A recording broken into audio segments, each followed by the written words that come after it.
Hello there, this is the developer of Uranium Power again, and this time I will talk about, I will talk a bit more about the fluid and how that works in Uranium Power, because some people have asked that I go over this a bit more.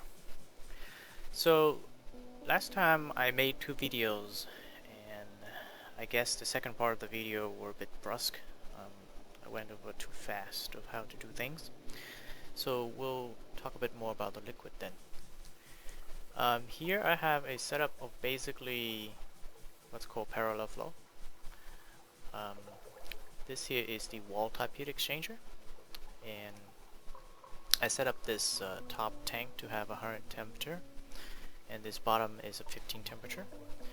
The top is water, bottom is also water, so you can see that the water will flow from left to right. Okay, so we'll flip these tanks and we'll see what happened when the water flows in the same direction, parallel, and we'll see the final temperature on the two tanks here. Okay.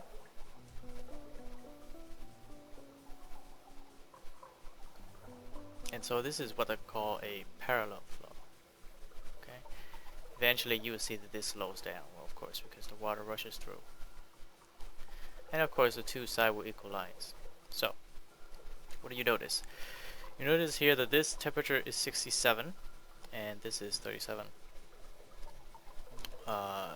With parallel flow heat exchanging, you usually don't exchange as much heat as you could possibly get from the hot source.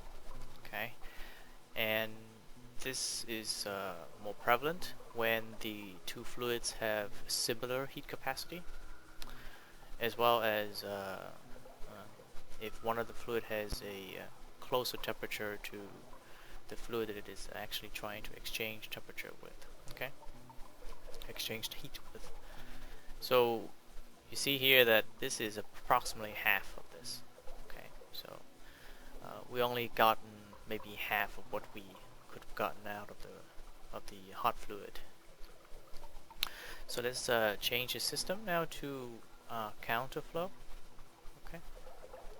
So how do you do that? Well, in this instance, we'll have to put the hot source here and the cold source here. Okay. So I will simply mine these and put them down again.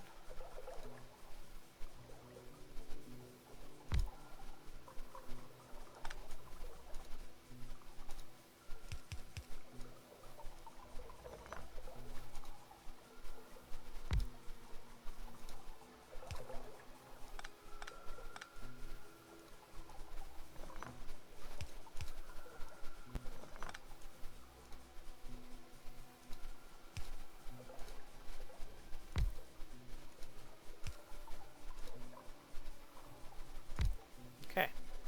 So I would toggle. Let's see. I'll toggle this. And I'll toggle that. I will also replace the heat exchanger. Okay. So let's put in here the hot fluid. Let's put in here the cold fluid. And let's watch. Okay.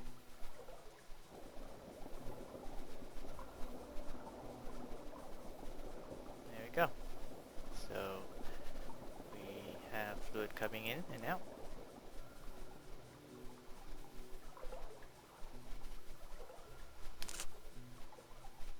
Okay, so it seems to have stopped. So what do you notice? Notice that the temperature here, the final one, is much higher than the previous one, right? This is the counterflow versus the parallel flow. So this is the counterflow. You have final temperature of 44. The final temperature on the hot side is 57. So if you've gotten a bit more heat out of the hot source. So that's a quick demonstration of basically the difference between parallel flow and counterflow. Okay, and in most setups that use these heat exchanger, it's best for you to use counterflow. So I went quickly over this section last time. Let's talk a bit more about it a bit more. This pipe here is the pipe that is exposing the hot source. These sections of pipes are the pipes that are exposing the cold source. Okay, so this cold source is being heated by the hot source, and it's going towards your steam generator to generate power. Okay, so this is just a vanilla steam generator, and it consumes hot liquid in order to generate power. So this mod does not, or rather this mod allows you to transfer heat between two liquids so that you can conserve the liquid on the left side while you can expand the liquid on the, expand the liquid on the right side. The reason it has to do with the fact that the pressurized water is somewhat precious. Okay, it's slow to make, and it's power. You need to expand power in order to create it. So you want to conserve it. So what's going on is that heat is flowing from the reactor. It's coming out of this side, and then it's going towards this side, to the right, and then down. So you can see that the water is flowing down, right? So this pressurized water is flowing down, and it follows this pipe and is sucked back and dumped into the reactor again. So to set up a counterflow, you want the cold source to flow in the opposite direction of the hot source. So this is why you see this pipe with this water here flows to the top. Okay, so this is a counterflow setup. And that is it for this particular use for the heat exchanger. So the wall type is somewhat versatile in that you can put it anywhere on the map if you have little room. You don't want to build these small heat exchanger or large heat exchanger. The other use for it is, of course, it can exchange heat between just about any liquid. Of course, you need to use the vanilla pipe. Okay. So if you don't use vanilla pipe, it won't recognize the pipe, and therefore it won't carry out the calculations. So let's go on to the other heat exchanger. This here is designed mainly for exchange between pressurized water and water, pressurized water with itself, as well as water with water. Okay, so what does that all mean? There are essentially the S&R version of this. So what I put down is the S version. The S simply means that it rotates to the left. Okay, so with respect to the R, it is a reflection. So let me get the other one.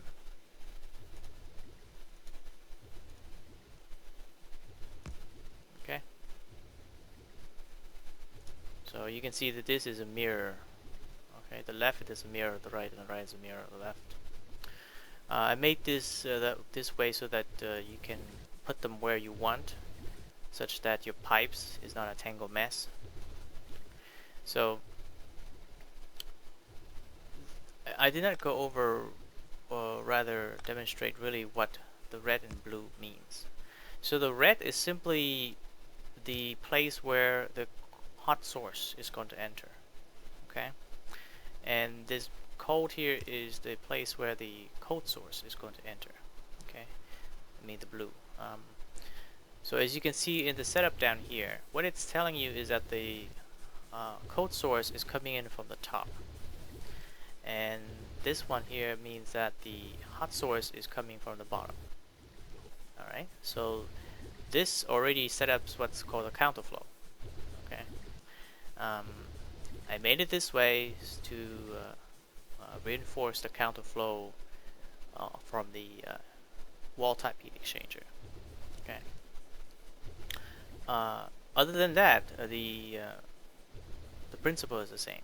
So hot water is taken in, and because this is an assembler type, it requires X amount of hot water and X amount of cold water.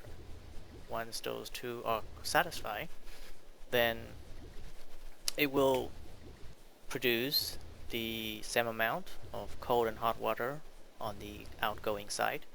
So this is the outgoing side for the cold entering side, and this is the outgoing side for the hot entering side. What happened in the behind the scene is that I actually modify the temperature of the fluid of the exiting part. Okay, that way we are simulating the exchange of heat here. Okay, so formula wise, like I said, you have three. You have the water to water exchange. What this means is it takes in 150 of the hot water. It will exchange heat with 75 of the cold water. This is why you have the conservation of a product, right? 150 hot water goes in, 150 lukewarm water comes out, and 75 hopefully hot water comes out, okay, from the cold side. This other one is the same. It's instead of the normal water, you have the pressurized water, okay. And you could of course exchange pressurized water with itself, but you rarely do that. Mainly, it's the middle formula that you really care for, okay. So this here is a very small setup, so I'm not going to switch to some of my other experimental build in order to show you what's going on.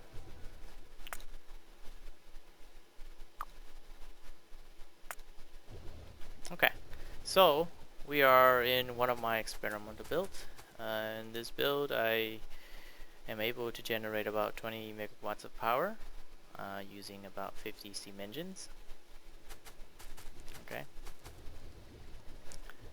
Alright, so let's explain what's going on here.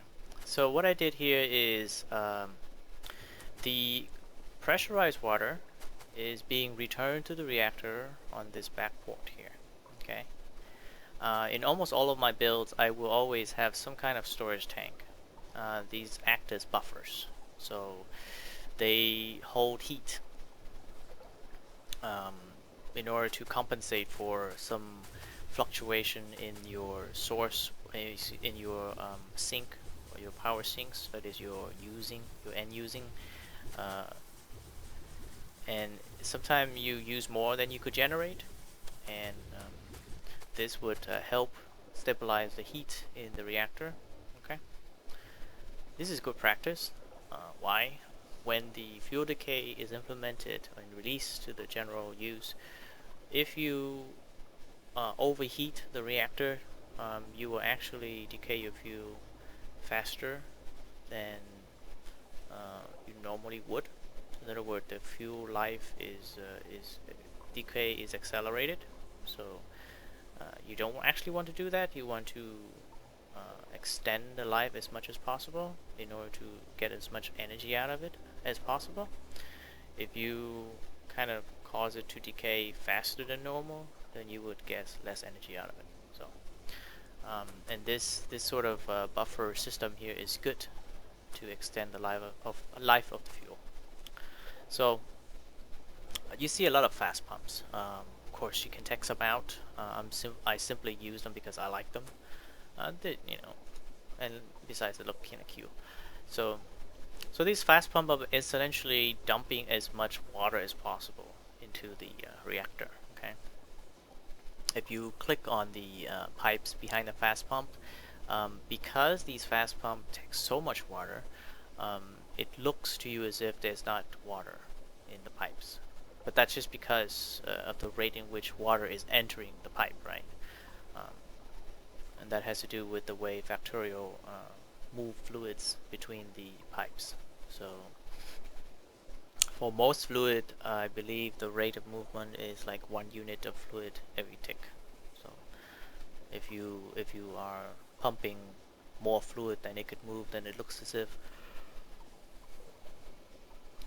it looks as if the pipe is empty, but it's not really empty. Okay, so okay, so let's continue explaining the back part. So this part here is the fluid returning to the reactor. Okay, so if you follow this pipe, you will see that it came from the exiting side of the hot fluid. Okay, so this is one of the exchanger. It is exchanging pressurized water to water. Okay, as you can see, the fluid is filling the requirement boxes very quickly. And what's crucial here is that I'm making more hot water on the exiting side than I am using. So that's crucial for you to in order to successfully use the small heat exchanger. You need to make sure that you don't consume all of the water, that the hot water that you're making. Okay. And for the returning hot source, you see that the water in there is leaving quickly. Okay, you want that to happen. If this water is staying around, you won't have a good heat exchange. Okay, so you want this number to quickly diminish and go back to the reactor. Okay, so like you see before, this red means that it's the entering side of the hot side. The blue part simply means that it is the entering side of the cold side, and this is the exiting part, right? So this is going straight to the steam engines down here. Okay. Same thing here. This here is feeding this bank of steam engines. There are 12 of them. And you have the cold side supply. Okay. Cold side. Hot side. Okay. Hot side is coming from the reactor, following the pipe towards the reactor, and this here is to return to the reactor. See? This pipe here linked to this, it goes directly back. Okay. If you will notice that I kind of mix the entering and returning in this instance. So why did I do that? I was experimenting to see how if it has any effect essentially on whether you mix the fluid, lukewarm hot side and really hot side. So hot water from the reactor is being pumped out into this pipe here, and this pipe is also kind of mixing a bit with the stuff that's returning. So I wanted to see where it has an effect. It doesn't seem like it has an effect, but don't mind that. So basically, the important part here is that the water that is being removed from the reactor, the hot water, is merged. Okay, I merged them all together into these pipes, and then they are then split off and supplied to each of the heat exchanger. Okay. So this side, or the side on the left, is exactly the same as the right. In fact, it's somewhat of a mirrored. Okay, so I think we're okay here. This is explaining the pressurized water to water heat exchange. Okay, I'll go now to another one. This one is a water to water. So this one has a bit lower efficiency. So I could support less steam engine, and I probably support a bit less of the beacons. So only 16 megawatt instead of the 20. I think the other one was come up to 24. This also might demonstrate to you that water-to-water exchange has limited use case. I left it in there because it was for complete sec. Maybe somebody didn't want to make pressurized water, so they can use just the water. So the way that this works is the same way. The only difference is I try to experiment with different placement of where the storage tank can be, In this instance, because water to water exchange is so inefficient, in order for it to work well, I had to place a storage tank here in order to buffer the amount of water that is coming from the reactor.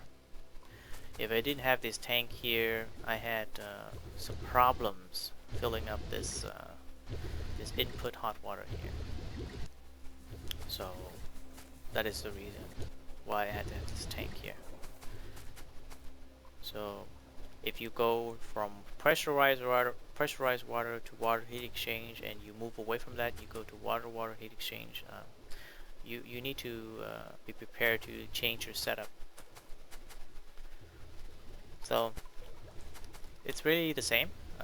Nothing really changed here. The hot water is coming into the tank, acting as a buffer. This buffer is supplying the hot water to the hot side. Hot water to the hot side.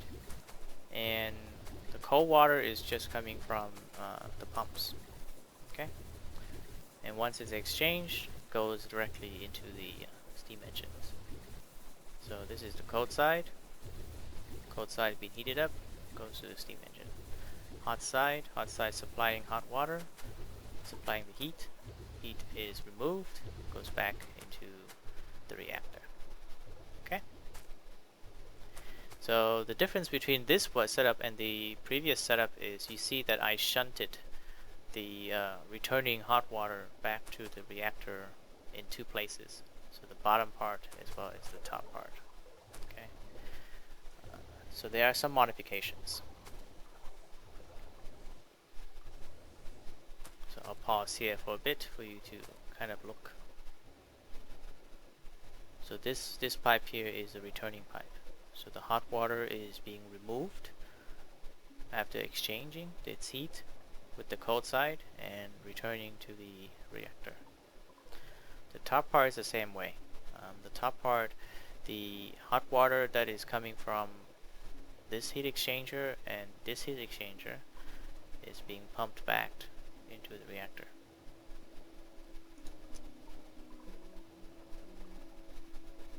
Okay? I hope that makes sense. Alright, we'll now go to our final build.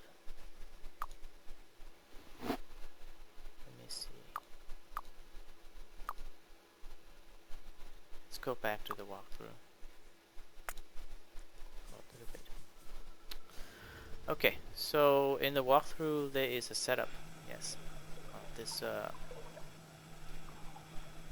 of this new setup here. Okay, so I'll now talk about the internals of these, how these things work.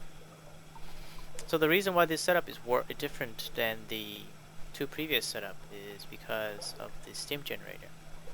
So in the new setups, steam is made from the heat of the pressurized water, and it is this steam that is run in the turbine. Okay. Now the turbine is simply a vanilla steam generator type, so it consumes the steam and generates power. There's not much you can do about that. I mean, I relied on vanilla mechanism a bit in order to make this mod work. So because I wanted to make a conserved loop, in other words, the steam in the real life is expanded, and that steam, once expanded, become lower pressure steam, and that lower pressure steam is actually condensed to be returned back to the steam generator, made into more steam. So what happened is the steam, after it leaves the steam generator, enters this turbine. This turbine then actually accounts for how much steam it used, and that amount is put into the low pressure steam.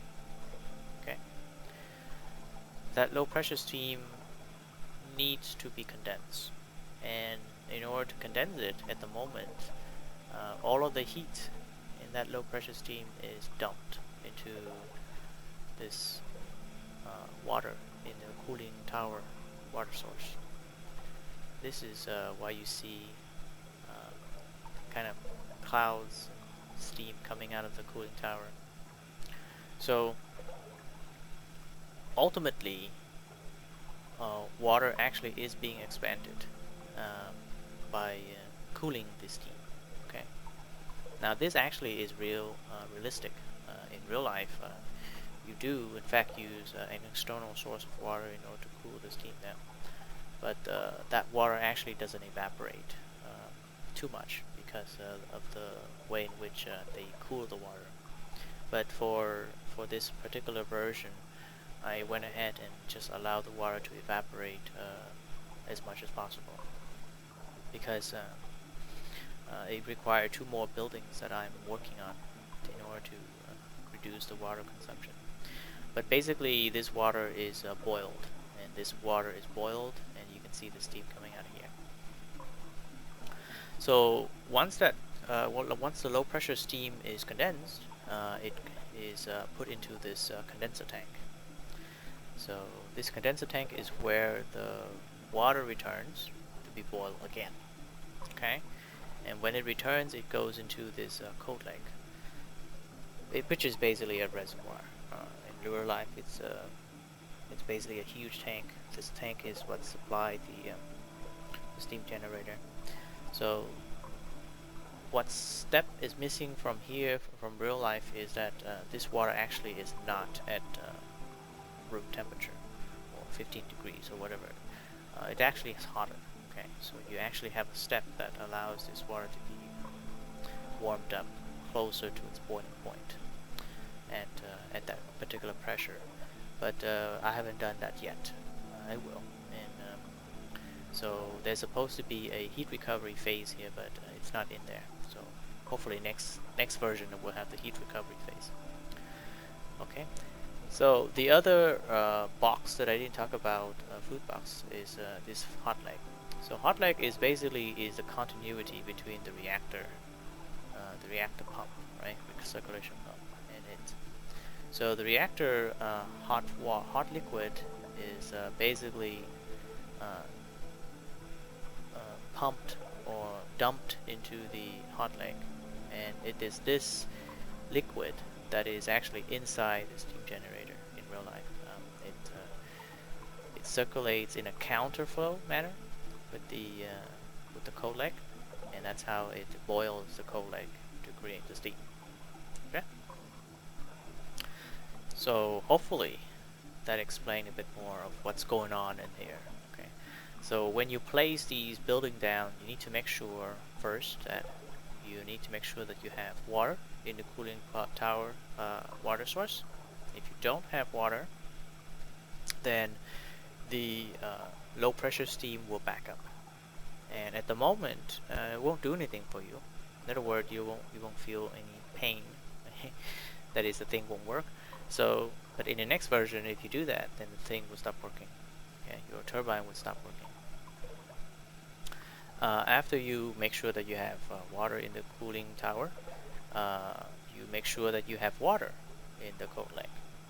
Okay, so you want this to be full of water, but not too full, right? You want water to actually flow between the condenser tank and the cold leg. So you can see here that I didn't fill this completely. Okay, and as long as this is satisfied, then you will have flow. And then lastly, you want to have enough of the water in the reactor. So combine the water in the reactor, the pressurized water in the reactor recirculation pump, as well as in the hot leg.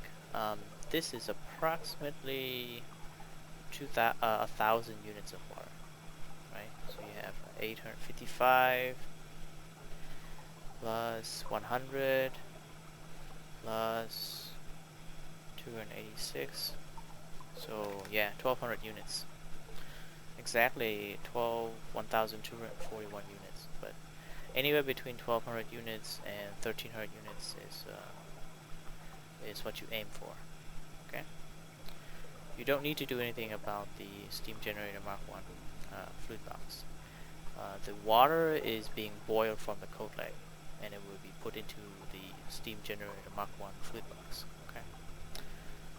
You can't make superheated dry steam anyway, so this is placed in there by the code. Okay, so this is an explanation. I will now go to, let me see, let's see what this one does. Right, this one is simply my test bed. So in this test bed I have here basically 4 reactors, and these 4 reactors is capable of producing 104 megawatts. Okay, I wanted to see which one did I. Is this the one? No, this is not the one.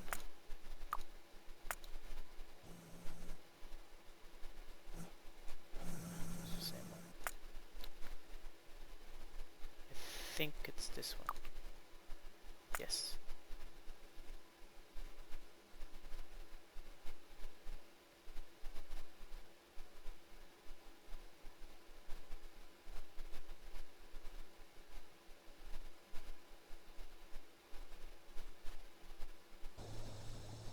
That took a while. There's a lot of buildings. Okay, so this one has, yes. This one essentially has the same builds, but this basically maxes out the, it maxes out the production of the reactor. So this here is 2 of them. Okay.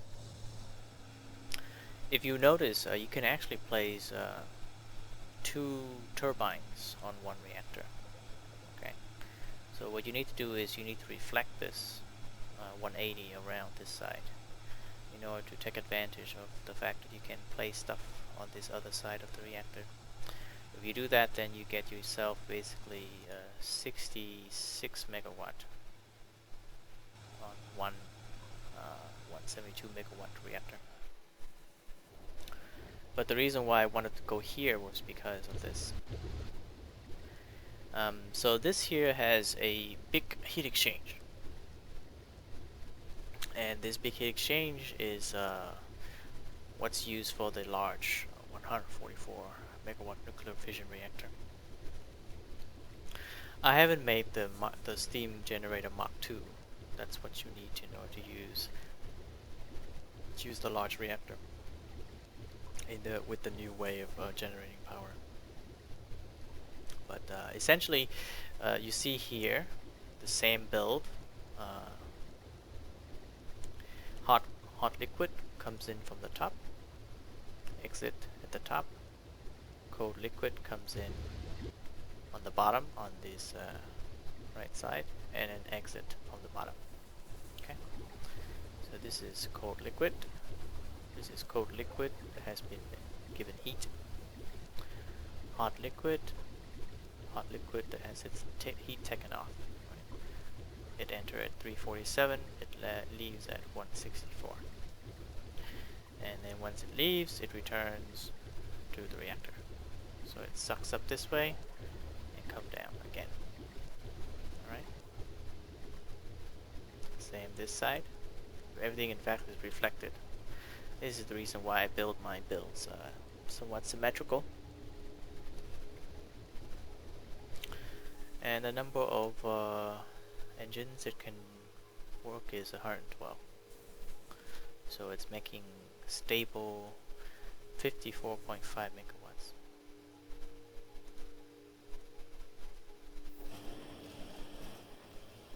You can see that if you use the wall type heat exchanger, you can do the same. The only difference is that I'm feeding the pressurized water, feeding the steam engine pressurized water. So you can see here, the reactor has pressurized water, and the steam engine has pressurized water. we're making 50 megawatt stable. I still like this setup. It looks rather nice. Why do we have this thing here?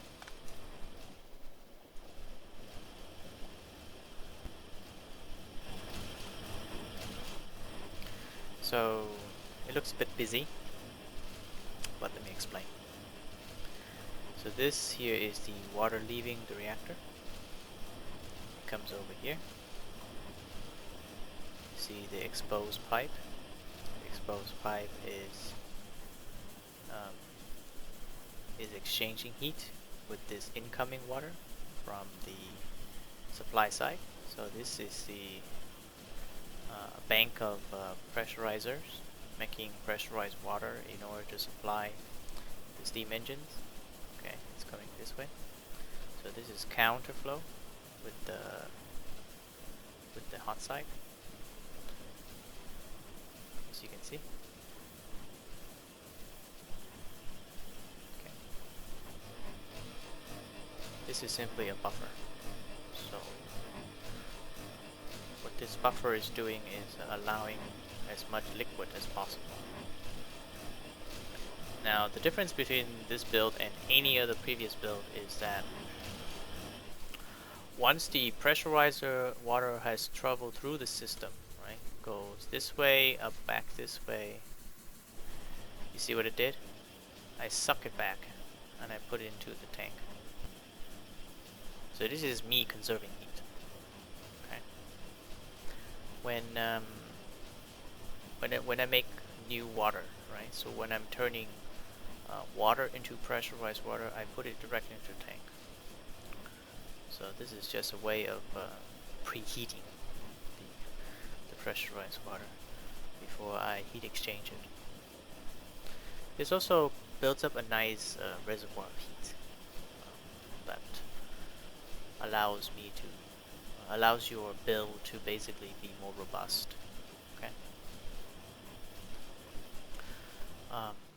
So water is just being divided everywhere, right? So the water. What? Interesting. The water is basically being divided to the right side of the screen as well as to the left side of the screen. Okay. This tank and this tank is communicating with each other. As you can see, this pipe here. It's communicating with each other. Okay. So this bank of pressurizer is also communicating with this tank here. But it communicates not directly, it communicates on the returning side, right? So it enters through here and it enters so it enters through here and then it goes directly into the thing. But it doesn't actually communicate with this side of the tank until it returns on the returning top part here. Okay.